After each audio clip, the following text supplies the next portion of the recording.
Well, today is Monday, February the 26th, I believe it is. And as you can see, we're snowed in here.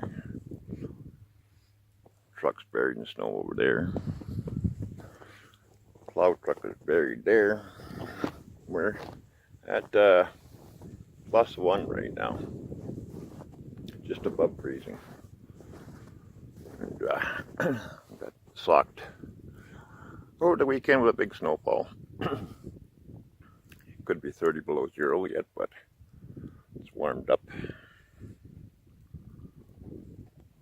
And yeah, lots of snow. Lots of snow. Have to clean that off. Have to get the rest of the firewood off the trailer. It's buried in snow. Split it up. Yep. Just an update on northwestern Ontario weather. Half hour west of Thunder Bay.